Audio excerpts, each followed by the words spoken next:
Hello viewers, welcome to As Per I channel, an education content channel primarily intended for management studies. In this video session, we will discuss the topic compensation and rewards management, unit 11 of our MMPC 2 HRM course. We will focus as usually on the important questions and suggested answers for the coming term and examination this month. The topics that are already identified as presented in our earlier video sessions block-wise, the important topics from which we are expecting questions for the coming term and examination this month from unit 11 compensation and rewards management are actually 6.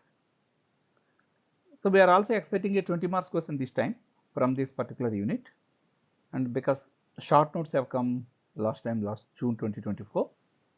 So the first one is compensation management with focus on contribution to organizational effectiveness, because the question was like that. Second is compensation administration. Third, compensation determinants. Fourth is compensation structure. Fifth is compensation structure with special reference to our country, that is in India. Sixth is reward systems and forms of rewards. I have specifically mentioned introduction as a separate topic because whatever may be the question like compensation management, compensation administration, compensation determinants, it is suggested that the answer should start with a few lines on this compensation and rewards management. For that, these few lines will be of much help in the examination, because we are mostly we are expecting a 20 marks question this time. Before that, one important point I would like to highlight is this particular one, that is determining the rates of monetary compensation, how much to pay to an employee, is one of the most difficult functions of human resource management. It is not only complex but significant both to the organization and employees. But as far as the examination point of view is concerned, this is a very easy topic. That is, unit 11 is compensation and rewards management. From the examination point of view, it is very easy. Let us see the few lines of introduction. Employee compensation decisions are crucial for the success of an organization. We will discuss way forward the upper boundary and the lower boundary like that. That is, you cannot pay more, you cannot pay less for a particular job. Effective management of employee compensation is critical as it constitutes the lion's share of total operating expenditure. If you see the balance sheets of any company, you will find that the operating expenses, if you see, that is the major share of that operating expenses will be the payment and provisions to employees. That is why the decision making involved in deciding how much salaries are to be paid is very critical. And compensation may directly influence key outcomes like attraction, that is response to the recruitment notification, the retention, continuation in the job, that is low turnover ratio, performance, good output, skill acquisition, improving themselves, cooperation, that is teamwork, and ultimately job satisfaction to each and every employee. So everything depends on, primarily depends on this compensation. So it is a very important function in human resource management. Now we will see the next topic, compensation management. Compensation function contributes to organizational effectiveness. How? It serves to attract highly qualified candidates. Suppose in a recruitment notification, if the pay and allowances that are notified are relatively higher when compared to similar positions in other organizations or for that matter other sectors, then the candidate, unless is very much particular about his to join his core stream, he prefers to jump into this particular sector because the pay and allowances are relatively and noticeably higher. So it serves to attract highly qualified candidates. Automatically it helps to retain competent employees with the organization, that is their continuation. Turnover is reduced. It serves as an incentive to motivate employees to give his or her best. That is the prime thing. Compensation function is a basic incentive to motivate employee to give his or her best. Of course, that is not the only thing that motivates. That in fact we have discussed those things in our earlier topics. And just now we said that the turnover is getting reduced when the competent employees are retained by way of a good compensation. That means, what is the advantage? Because when the turnover is reduced, the costs associated with recruitment, selection and training the new candidate will be saved. That leads to better efficiency. It is not effectiveness, please note it is efficiency. I repeat, because when we are talking of cost, it is efficiency, input-output ratio. Compensation management handles two things. One is to reward the past service that is done and to serve as a motivation for better performance in future. So two things will be there. One is to the past, that is suppose salaries and allowances are paid at the end of the month. That means you are rewarding the work already done. At the same time, the compensation package will be such that it motivates for better performance in the coming months. So in this way, the compensation management is structured in an organization. The next topic is compensation administration. I would like to highlight the 7 principles given by management scholar Dale Beach. These 7 are very important from the examination point of view. The first one is a well-defined plan to determine differential pay level in terms of divergent job requirements. That means different jobs will require different types of skills and responsibilities, working conditions, like that. For that variation, the pay has to be different. So how to decide that? For that, there should be a clear-cut plan of action. What is the basis for coming out with such a well-defined plan? Job evaluation. We have discussed all those things in our earlier units. Job evaluation is very critical to determine the compensation plan, to determine or to decide or define the compensation plan. So second is, for that purpose, one has to have a broad overview of how the labor market is there, how the industry is there, a particular industry, say a petrochemical industry. A new company has to take notice of how their peers are paying in the industry for different jobs. So a reasonable parity has to be maintained, if not very high or if not very less, but a parity is required. Distinguishing people and jobs is very important. That is, just because somebody is good in the assessment of a supervisor and somebody he likes him and somebody may not be comfortable with him, so he won't like him. For that reason, you cannot differentiate the pay. So job is important. That is, the differentiation is to be on the basis of the job, not the people. That is the essence of this distinguishing people and jobs. You cannot look at the people and decide the salaries.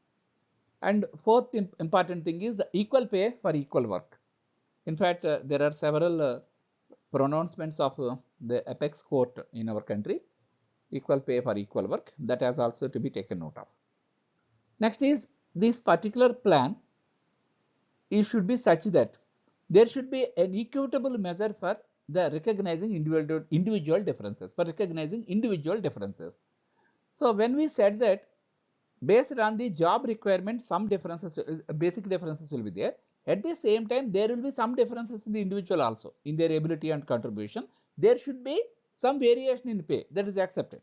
But more particularly in the private sector, if not in the public sector undertakings or government, state or central government. So for recognizing individual differences in ability and contribution, for that also there should be an equitable measure. That means a clarity or a fair policy should be there. There should be a clarity. What is going to be recognized as far as individual differences are concerned in ability and contribution? That should be made transparent.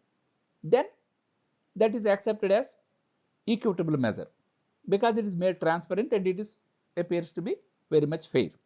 If it is not fair, people will contest. That is, unions will come forward and object that. And the next is the related one, grievance redressal mechanism.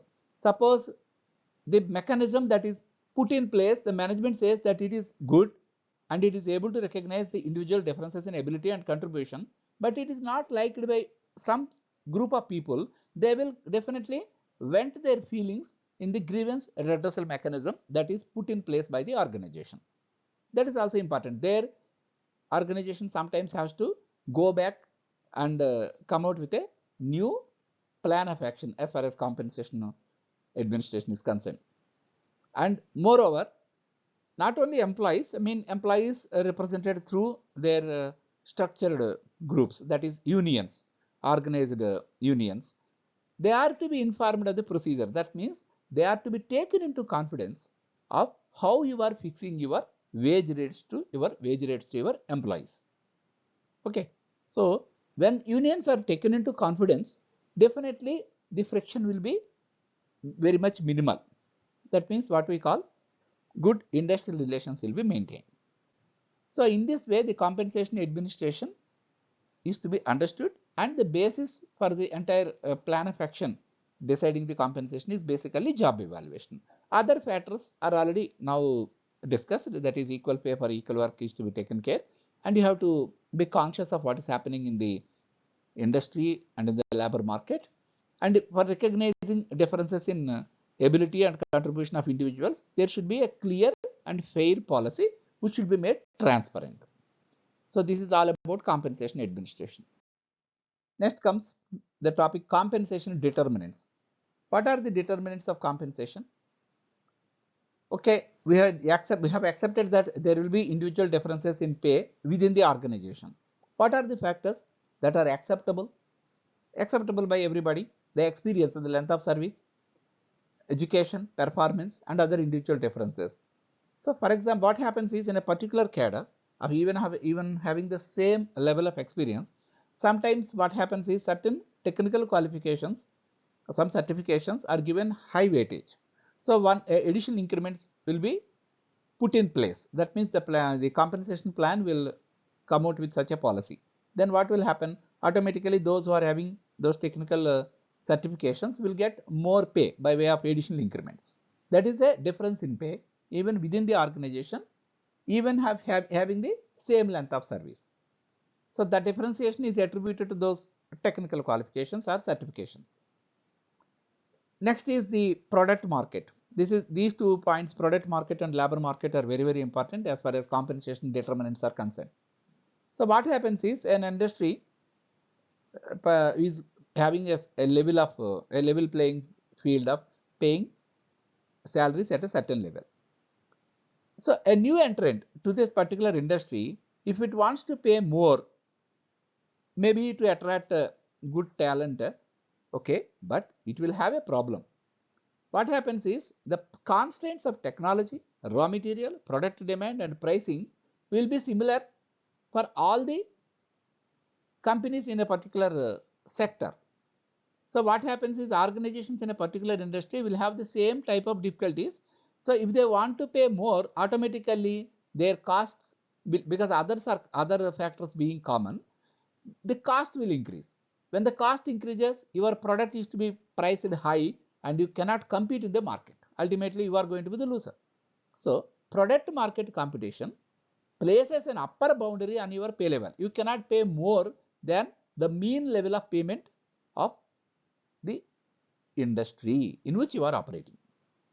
So the industry, that is the product market competition, places an upper boundary. That means you cannot pay beyond that particular level. Similarly, the lower boundary is going to be decided by your labor market competition. A pay level that is too low to the level of the what is paid in the industry is going to create problems in attracting and also retaining sufficient number of performing employees. Suppose that means if you are for one reason or other, so to get more profits or say whatever it may be, or the management attitude, you are going to pay low, then you will have a problem. Just like if you are interested to pay more also, you have a limitation of product market competition. Even if you want to pay low also, you have a limitation of labor market competition, which places a lower boundary on your pay level. Main reason is unless you pay at that particular minimum level, you cannot attract and retain good number of performing employees. So we have seen compensation management, compensation administration, and factors affecting compensation, that is determinants of compensation. Compensation determinants we have seen. At the backdrop of all the three topics, we can easily understand how a compensation structure is finally decided. A sound compensation structure is based on job evaluation. So job evaluation, that is job description, job analysis, we have discussed it at length in one unit in our earlier video sessions, much earlier. So that forms the foundation for this particular determination of the compensation structure in an organization. So in addition to that, in addition to this job description, job evaluation, there are certain important points that are going to have influence on this compensation structure. I have listed 6 points from the examination point of view. Please focus on the 6. First is organization's ability to pay. Ability to pay is proportional to the profits that are being earned and also the net worth of the company, the reserves of the company. Second is demand and supply of labor. All said and done, if the labor is not available in a particular area, then there is a acute shortage, then definitely higher wages are to be paid. So it is a demand and supply issue. And the minimum wages prescribed by government. Suppose a particular industry is operating in a particular state. If the state decides the minimum wages, then the particular industry, the company has to abide by that. It is a statutory obligation. Fourth one is cost of living. Certain metropolitan cities where the cost of living is going to be very high, so you cannot compare with their peers in some other cities or semi-urban areas. Trade unions' bargaining power is also very crucial. Trade unions will always try to extract more and more to their members by virtue of by way of higher wages, higher allowances, and other monetary benefits. So that is also a very important factor, trade unions' bargaining power. And above all, managerial attitude. Some managements are not interested to pay more. They wanted to pay only at the optimum level. So they will decide upon the what is called, we have seen the upper boundary, lower boundary. They will take into account all those things and they will decide. That means by nature they are not interested to pay more and more compensation to the employees. That also has an important bearing of the compensation structure in an organization. As far as our syllabus is concerned, there is a separate topic, compensation structure in our country. From the examination point of view also, sometimes the questions are like that. So we should be able to extend it further, the compensation structure just now discussed further, how it is there in our country. Broadly in our country, an employee's salary package will consist of a basic pay, diurnal allowance, house rent allowance and city compensatory allowance. These are considered as pay slip components. Basic, the main pay slip components, basic pay, diurnal allowance, house rent allowance and city compensatory allowance. In addition, annual bonus, incentive payments and other perks, and also sometimes in certain industries overtime payment will be there. This is how it is being broadly followed in our country. The next topic is reward systems. Most organizations use different types of rewards. The examples of rewards include payment in money terms, plaques, trophies, certificates or citations, public recognition. Public recognition means appreciating an employee for his performance in the presence of his colleagues in an annual review meeting. Special assignments, which may even include nomination to a training program for an external training institute of repute. Parties or celebrations involving even the family members of all the employees. These are various ways of recognition in the form of this reward system, which vary from one organization to another. Here one important point we have to understand here is money may not actually motivate people. That means money alone cannot motivate people. That is important. Or in other words, there is no clear evidence that increased monetary earnings will necessarily lead to higher performance. Many of you might be aware of the theories, Maslow's theory of motivation, need hierarchy theory, or even Hertzberg's two-factor theory. Those motivation theories are in support of our statement that money may not actually motivate people. So we cannot say that money alone motivates people.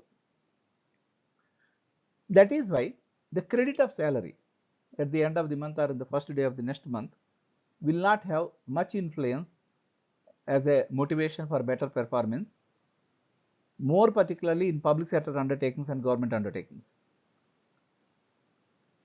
So definitely the salary is accepted as a routine thing that is going to be created every month.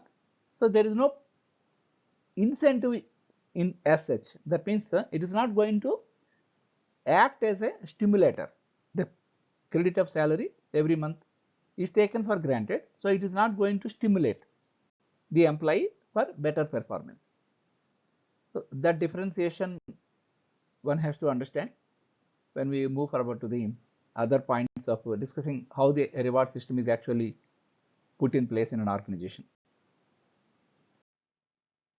Now, how to put in place an effective reward system in an organization? The only thing is you have to link the reward to performance. A better performer should get more reward when compared to a person, an employee performing much less. So there must be some yardstick for measuring the performance. That is also very, very important. Here once again, the performance appraisal, which we discussed at length in our earlier videos, all those factors points are to be recollected to have a fair understanding of how a reward system is to be put in place, because we are now going to link the reward to performance. At the same time, what is going to be done should be made clear to the employee, not that simply announcing that so and so employee is a good performer, we have followed this criteria for assessment at the end of the year. No, that should be made known at the beginning of the year itself, so that employees will be knowing that whether they are going to receive a reward for the performance they have given, for the innovation they have made, or for the hard work they have done, because they know at the beginning of the year itself what is going to be measured at the end of the year. And the whole exercise, this reward system that is put in place, the employee should feel that it is fair and equitable. If it is not fair and equitable, what happens is they will simply ignore that reward system, and it may sometimes leads to demotivation of the employees also.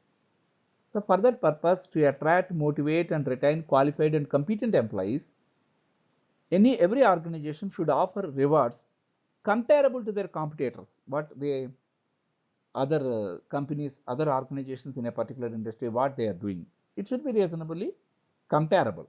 But of course, exactly one cannot pay, because the ability to pay and other factors just now we discussed. All those things will be there. The size of the company, the profits of the company, whether it's a growing or a stagnant one. All those differentiations will always be there. But to attract, motivate and retain qualified and competent employees, reward system is to be put in place, which is comparable to their competitors in the industry. Next, we shall see forms of reward. Before actually seeing the different forms of reward, we should try to understand the difference between incentives and rewards. Now, in common parlance, it appears to be one and the same. That is, I got an incentive, I got a reward. We feel that they are all one and the same. No, there is a difference between an incentive and a reward. Incentives are designed to motivate employees to achieve targets. If the target is reached, an incentive is going to be given. That means they are forward looking. They are usually monetary. For example, a salesman reaches his sales target and he simply gets the sales bonus. That is an incentive which is already announced. So it is forward, but it is achieved and he is going to get it. But reward is something different. The difference between reward and incentive is that rewards are given to recognize and appreciate employees for their past performance, achievement, or a contribution. It can be monetary or non-monetary also. An employee of the month award or a certificate of appreciation. In fact, nowadays we are seeing certain banners even in small sweet shops also, that so and so employee has contributed a lot in selling more and more in the last month. So employee of the month award, they are going to display in the sweet shop prominently with the photo and the name of the employee. So at a very low level of a sweet shop in a semi-urban area or an urban area also, that type of HR management is happening, that we should appreciate that also actually. So an employee of the month award, that is a reward or a certificate of appreciation, or as I have repeatedly been telling, a nomination to a training program at a reputed institute. So in this way we can understand the difference between incentives and rewards. Incentives are goal driven and tied to specific targets. Rewards are not linked to specific targets. They are about recognizing the effort and success at a later date, that is recognizing the past performance or past achievement. Forms of reward, this is the last topic. There are 7 forms of reward of importance. They are skill based pay, competence related pay, team based rewards, profit sharing, gain sharing, stock option, merit pay. Let us try to understand the difference among all these 7. The first one is the skill based pay. Skill based pay means the pay is linked to the skills that are used by manual workers, even subsequently acquired also. So it doesn't mean that the entire pay will be skill based. A part of the pay will be linked to skill. Some pay will be basically be defined and given, but in addition to that, a part of the pay will be linked to skills used by manual workers.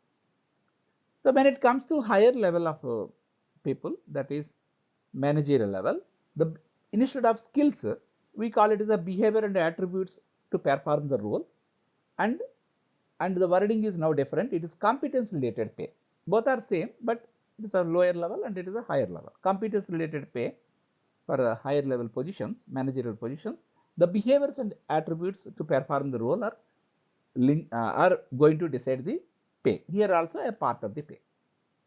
Team based rewards means there will be a scheme that will be announced at the beginning of the financial year, saying that these are the things that are to be achieved by a group of people or a particular team, and at the end of it, the entire team is going to get the reward.